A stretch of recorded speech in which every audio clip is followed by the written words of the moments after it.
What's up, homies? So today we're doing something a little different. Same seat, different scenario of how I'm going about talking to you guys. Today we are going to go through the top defining / iconic moments in Mustache's history. I was talking to Leah, my fiance, the other day, and we were thinking about, this idea. I was talking to Tyler about this idea. We were just having an opportunity to, really think about how far we've come, but not only that, but also give back to our community. And furthermore, we've had a lot of growth over the last year. And I think a lot of people, especially the OGs, remember, how things were long before we've had what we have now, and the larger community that we have now. So I really wanted to go through, over the last 6.5 years of us, doing this thing, how far we've come, and some of the coolest things and moments and defining memories that we'll always have as Mustache's history. So I kind of have things and moments kind of combined in there. So we'll kind of talk a little bit more about the things first. I think one of the first things, and by the way, this is in no particular order. So if you are mentioned or you feel like you were left out, or someone's significance is more, please don't feel that way. It has nothing to do with that.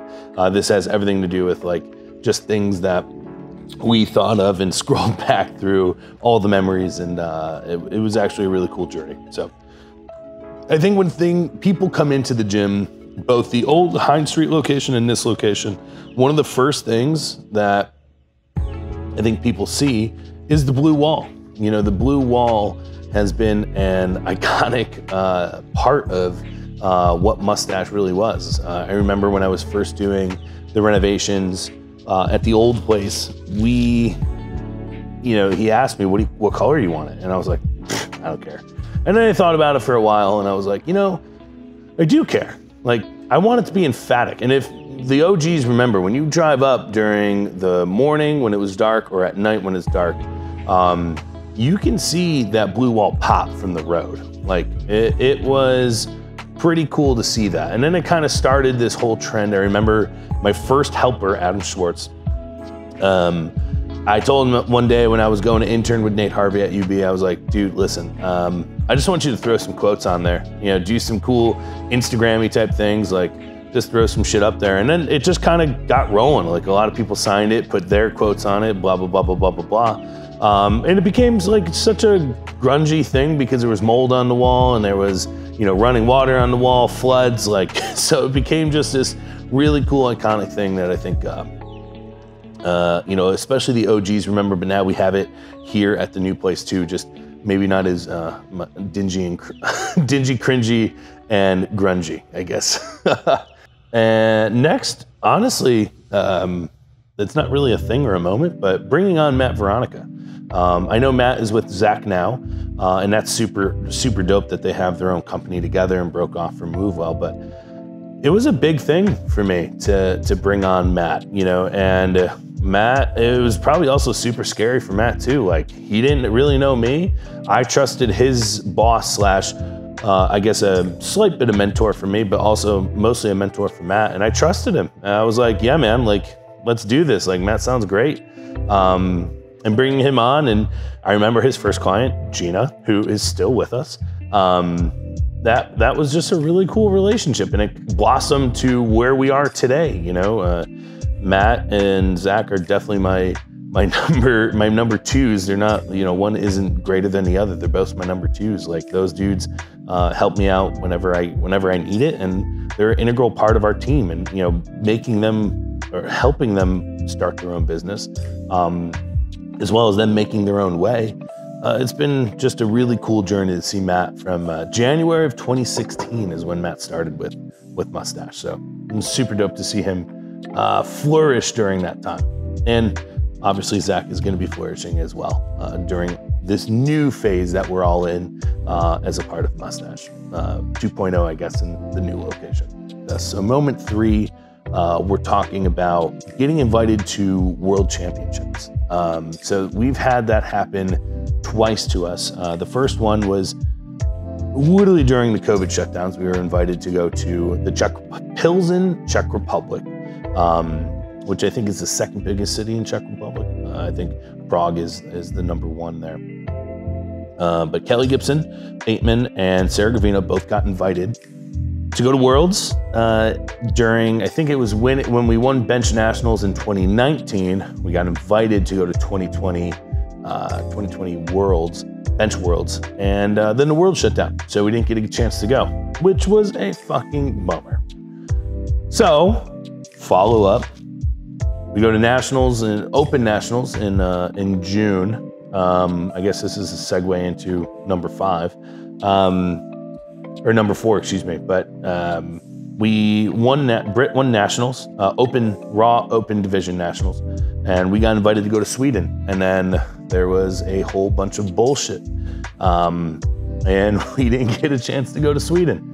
So we have missed out on 2 world championships. But the dope thing is that we got invited, and those are really iconic things, and those are team-defining things. Those are client-defining things, and for me, that's a huge honor to have one of my athletes get invited to go this because they did super well to go about this. So next, I guess I kind of segued into it, but Brittany Saplicki has, I guess, number 4 as a whole.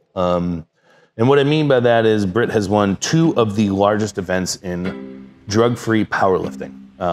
Britt won the Arnold right before the COVID shutdowns in March of 2020. So if you can think about this, the Arnold was probably the largest fitness event in the entire country, let alone maybe even the world for all I know.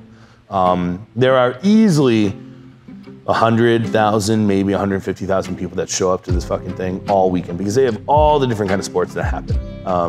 They have fencing finals, they have bodybuilding, strongman, powerlifting, weightlifting, team dancing, cheerleading, all the fucking things happen in one location. And holy shit, it is fucking chaotic. So if you are not a people person, that is not the place for you to go to. Just a newsflash. But so right before then, the state of Ohio issued a, hey, we're gonna allow this event to happen, but it's only gonna be athletes and coaches. Now, given the time frame of when this happened, this was March 3rd, 4th, 5th, somewhere in that time frame. The world shut down March 16th. The fact that we were even able to go and do this was just unreal. Like, I think at the time we were all pissed off. We're like, what the fuck? We had all this momentum going into it. You know, we had Woody and Jeff competing in the morning sesh, and I had Britt competing in the day after sesh. And son of a bitch, like, then we realized, oh shit, we should just be super thankful that we had this, because then we realized the fucking world shut down. But backing up, Britt won the SBD Pro American. So that was like, so they have tiers of what level that is, and that's like one of the higher levels of competition. They have the Grand Prix out on the main stage, but the Pro American was like, you know, one of the big deals. That's where, you know, elite level athletes are competing. So she won that. She took first, took home some cash too, which is always cool. And then flash forward a year and 3 months. We go to Daytona Beach right after Truck Week. So you can only imagine the kind of clientele that was there for Truck Week in Daytona in Florida. Yeah, so we show up, all these power lifters that are jacked, and you're seeing a bunch of Kid Rock looking people, you know, for Bike Week.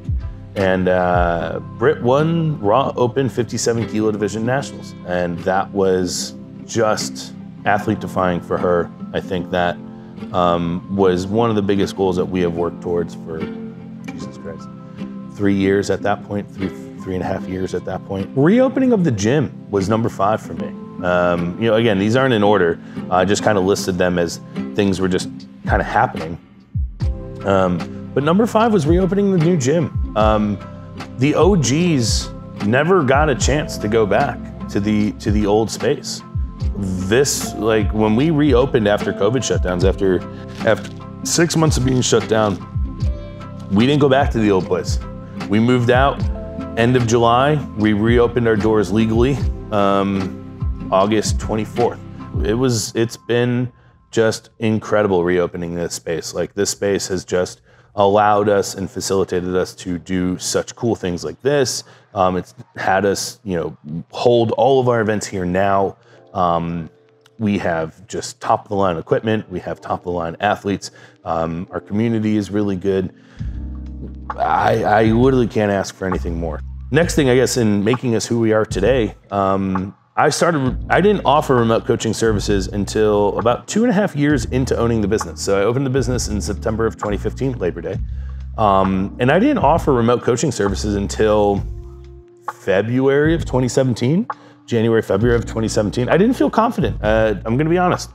I did not feel confident in my abilities. I didn't feel like I needed my degree. And I needed some sort of pedigree for myself to feel worthy enough to do that. I know this sounds stupid, and thinking back, like, older Carl was like, "What the fuck are you doing? Like, you should have just done it." But I felt like I needed to be confident in that decision, offering someone that I really don't know, that I don't get to meet with one-on-one in person, and kind of make that connection. So I just offered. I only started offering remote coaching in 2017. I remember my first client being Ann Cassell. And we talked, she stopped in for a day pass. We talked about it, and I was like, yeah, like, let's do this thing. Like, had a great couple of meets with me, and, things were no longer coaching with each other, but it was a first defining thing. And then next up we had Don, and both were completely different. Don Rohauer was more of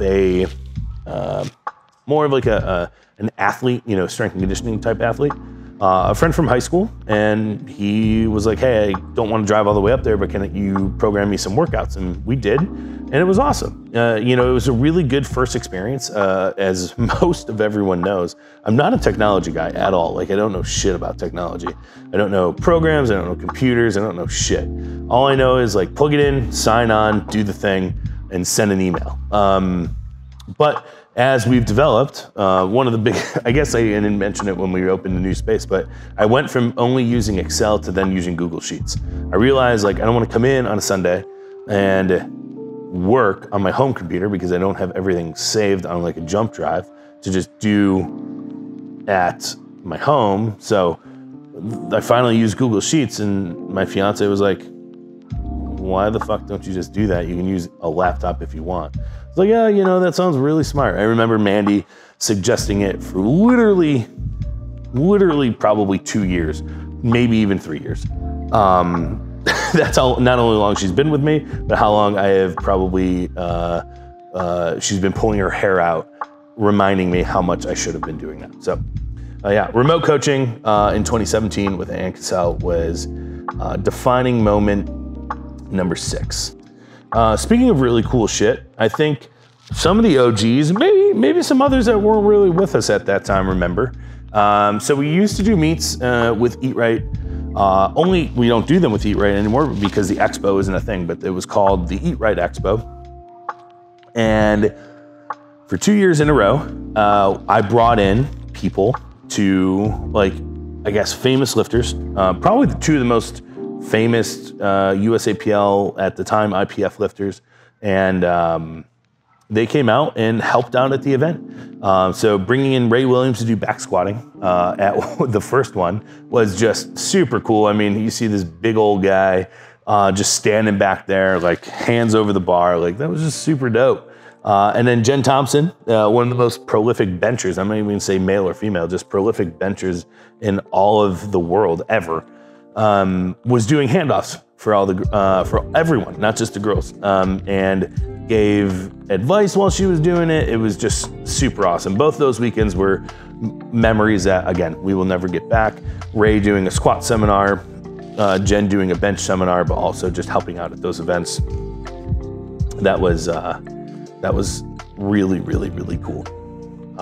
And super pumped that we were able to make it out, and we're still friends. Like, that's what's super cool, is, like, these events happen and, like, we become colleagues and friends, and, like, we can network with each other. Like, that's just awesome shit. So next up we have, I guess I'll talk about myself, but something that was super, I think, iconic was me chasing a 700-pound squat, and the first time ever doing it. I remember working my ass off. Like, as soon as I found a coach, I told myself I just want to squat a fucking house. Like, I want to eat the weight, I want to be the weight, I want to live the weight, I want to sleep the weight.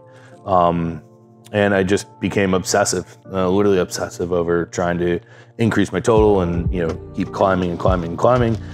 I did it for a reason. I competed for a reason, and you know, it was to get my name out there as a coach. Like, I don't really necessarily care how I do as an athlete. Obviously, at the time, I did because I needed to do well in order for clients to be like, oh yeah, that guy's really strong. Like, I want to coach with him, or he does really well in meets. Like, I want to be on his team. But working towards that first 700-pound squat in Utica back in June of 2017, that was a cool moment. That was actually a really cool meet.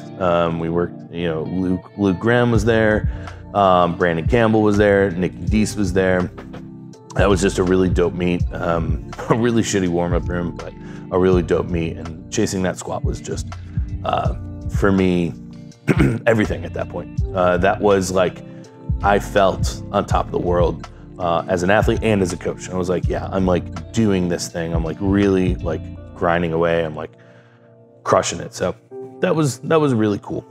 I guess if we're talking about firsts, we got a couple of firsts here, you know, going down the list. I'll talk about the first ever nationals we went to.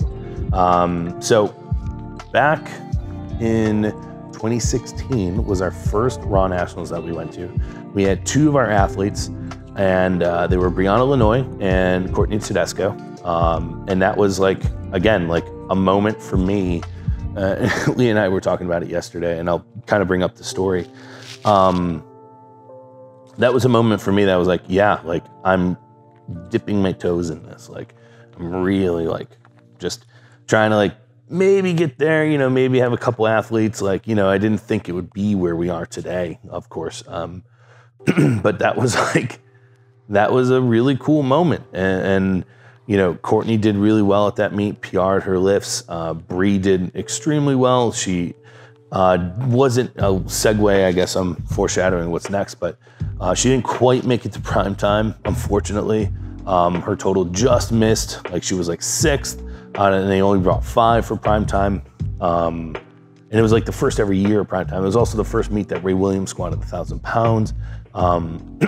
And Bree from the morning/afternoon sessions went in there and crushed it and placed top 5, open top 5, our first ever nationals that our team went there.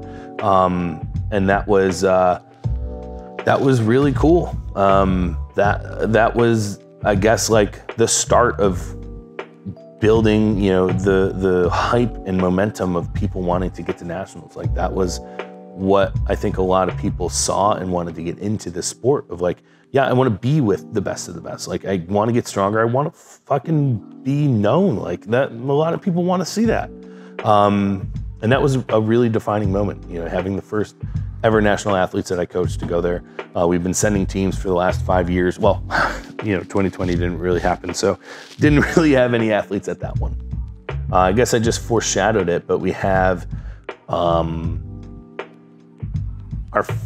having our first primetime athletes. So the way that they have worked USA Powerlifting at the time was having primetime sessions. They didn't quite have it in 2021. Again, fine, not a big deal. You know, it kind of was a very limited year, you know, kind of like whoever wanted to be there was kind of there type deal. But having the first, you know, in 2018, we had Alicia Sweet and Brittany Saplicki be our first ever primetime lifters. And that was, again, a really cool moment, you know, like you have your athletes showcased, like they're the only athletes that people are looking at during that time. And that was an iconic moment, having that happen in Spokane, Washington, and having those two girls, you know, being showcased like that and having our team being showcased. So that was really, really impactful for me, at least. And I think for them, obviously. So at number 11, speaking of impactful, Running impactful meets. You know, we had a powerlifting for Pride meet that was just a really cool time. Like that was really awesome to give back to an organization and a community that means very near and dear to my heart. You know, we are very, very open. We are an ally to all communities, you know, all walks of life. But that entire community, we are an extremely big ally to them. We have a Pride banner here. We have multiple Pride banners here.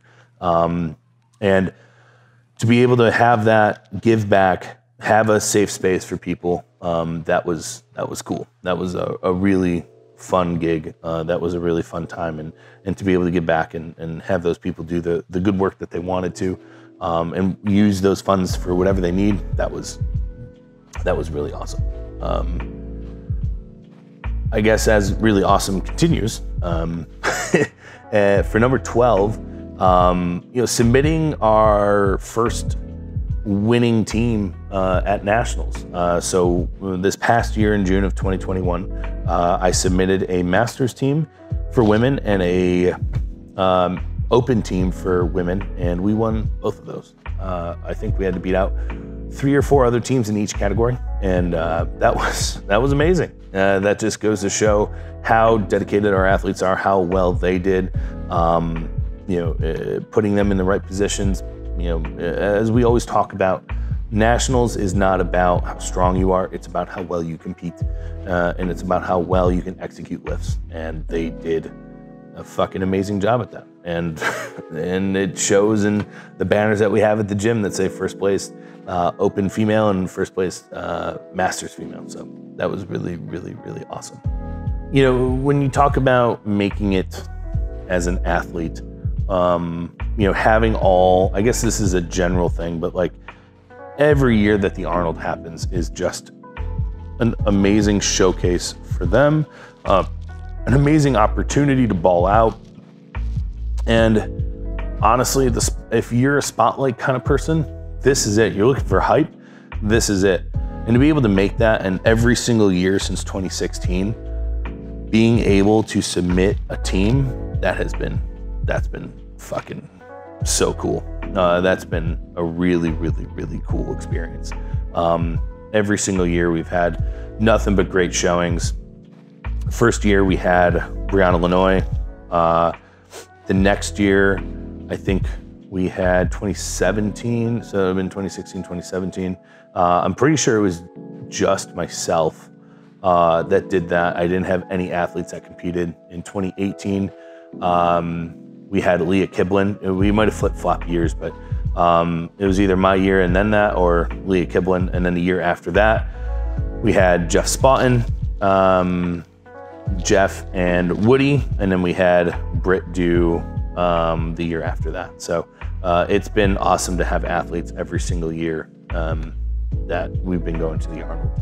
That was, it's an honor. It's an honor to have athletes that go there. It's an honor that the athletes are there, you know, and I just feel so excited for all of them. So I don't think I left anyone out in the Arnold, so I apologize if I left anyone out. I don't remember that, but I'm pretty sure it was Brianna, Illinois, myself, Leah Kiblin, Jeff Spotton, Christine Woodrick, and Brittany Saplicki. This year we have a lot, so I will make sure to write all of those down. But yeah, that was our list for now. So the last two are pretty like heartwarming things for me. They were pretty big moments, maybe not big in a noteworthy to the outside community, but Lindsay Judgett's squatting 500 pounds for the first time in the gym and having my first ever female athlete squatting 500 pounds. That was iconic. That I think defined the female population here. I mean, you've heard me mention a lot about females. Our gym is very female forward.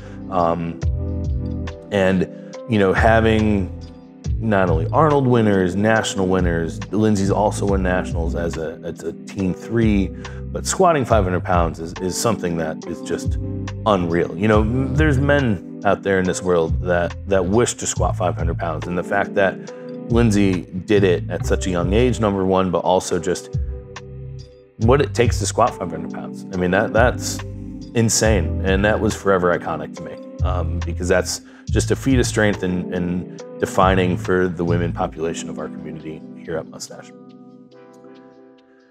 And then last but not least, a little bit of heartwarmingness to end my top 15 iconic moments. Mr. Chaz Jim Dad Maloney, pulling 500 pounds at Nationals 2019, will forever be ingrained in my mind. That was another I made it moment. That was another moment that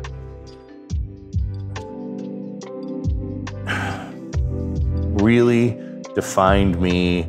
I think a lot of my character, a lot of who I am as a coach. It defined Chaz, I think, a lot in a lot of different fashions.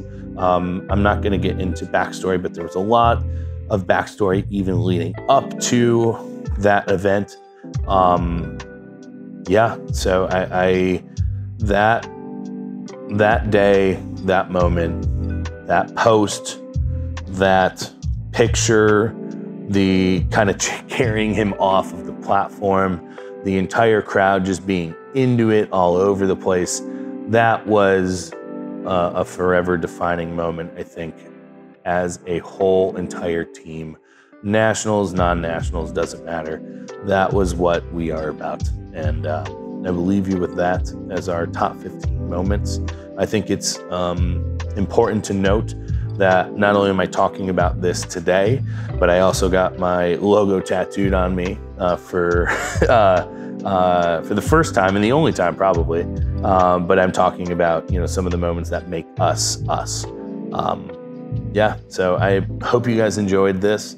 I tried to keep it somewhat short for you guys as much as I could. But yeah, enjoy this as much as I did, reminiscing all week and all day today. So appreciate it. Thanks.